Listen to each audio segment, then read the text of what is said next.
ಪತ್ರ ಬರೆದಿದ್ದಾರೆ, ರೈತರ ಸಾಲ ಮನ್ನಾ ಮಾಡಿ 50,000 ಎಷ್ಟು ಸಾಲ ಇದೆ 50,000 ಕೆಳಗಡೆ ಇರೋರಿಗೆ ಮಾಡಕ್ಕೆ ಕೇಳಿ, ಪ್ರಧಾನಮಂತ್ರಿ ಕೂಡ ಕೇಳಿ, ಯಾರು ಬೇಡ ಅಂದಿದ್ರು.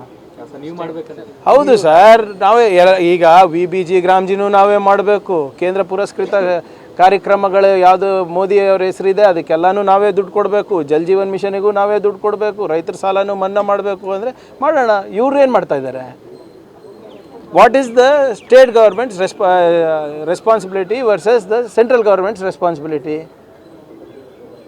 ಇದೇ ಅಶೋಕ್ ಅಣ್ಣಂಗೆ ನೆನಪಿಸ್ತೀನಿ, ಯಡಿಯೂರಪ್ಪ ಅವರು ಮೇಲ್ಮನೆಯಲ್ಲಿ ಸಾಲ ಮನ್ನಾ ಮಾಡಿ ಅಂತ ಪ್ರಸ್ತಾಪನೆ ಮಾಡಿದಾಗ ಉಗ್ರಪ್ಪ ಅವರು ಏನಂದಿದ್ರು, ನನಗೆ ನೋಟ್ ಛಪಾಸ ಮಿಷಿನ್ ಇದೆಯಾ, ಸಾಲ ಮನ್ನಾ ಮಾಡಲಿಕ್ಕಾಗಲ್ಲ, ನನ್ನ ಹತ್ರ ಏನು ಪ್ರಿಂಟಿಂಗ್ ಪ್ರೆಸ್ ಇಟ್ಕೊಂಡಿದ್ದೇನೆ ದುಡ್ಡಿಂದು ಅಂತ ಹೇಳಿದರು. ಅವಾಗ ಅವ್ರದ್ದೇ ಸರ್ಕಾರ ಇತ್ತಲ್ಲ.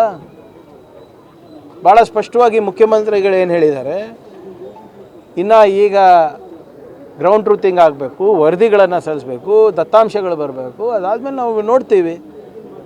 ಈಗ ಸಾಲ ಮನ್ನಾ ಮಾಡಬೇಕು ಅಂದರೆ ಮಾಡೋಣ, ಬೇಡ ಯಾರಂತ ಇದ್ದಾರೆ. ಆದರೆ ನಿಮ್ಮ ಸಹಕಾರ ಏನಿದೆ, ಅದಕ್ಕೆ ನಿಮ್ಮ ಕೊಡುಗೆ ಏನಿದೆ? ಕೇಂದ್ರ ಸರ್ಕಾರದವರು ಮತ್ತು ನಿಮ್ಮ MP ಗಳೆಲ್ಲ ಏನು ಮಾಡ್ತಾ ಇದ್ದಾರೆ? ಬರೀ ಮನ್ ಕಿ ಬಾತ್ ಕೇಳೋಕ್ಕಿರೋದ ನೀವು?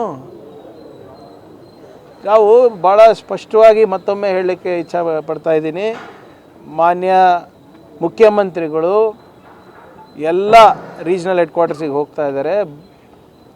ಬರ ಪರಿಸ್ಥಿತಿಯನ್ನು ಹೇಗೆ ನಿರ್ವಹಣೆ ಮಾಡಬೇಕಂತ ಸಲಹೆ ಪಡಿತಾ ಇದ್ದಾರೆ, ವರದಿ ಪಡಿತಾ ಇದ್ದಾರೆ.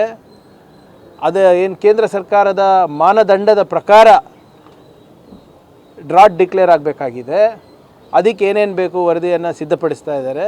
ಅದಾದಮೇಲೆ ತಾನೇ ಇವೆಲ್ಲನೂ. ಮತ್ತು ಡ್ರಾಟ್ ಡಿಕ್ಲೇರ್ ಮಾಡೋಕ್ಕೆ ಹೇಳಿ ಕೇಂದ್ರ ಸರ್ಕಾರಕ್ಕೆ. ಯಾಕೆ ವಿಳಂಬ ಮಾಡ್ತಾ ಇದೆ? ನಮಗೆ ಪ್ರವಚನ ನೀಡೋದು ಬಿಟ್ಟು ಅಶೋಕ್ ಅವರಿರ್ಬೋದು, ವಿಜೇಂದ್ರ ಅವರಿರ್ಬೋದು, ಕೇಂದ್ರ ಸರ್ಕಾರಕ್ಕೆ ಪತ್ರ ಬರೀಲಿ.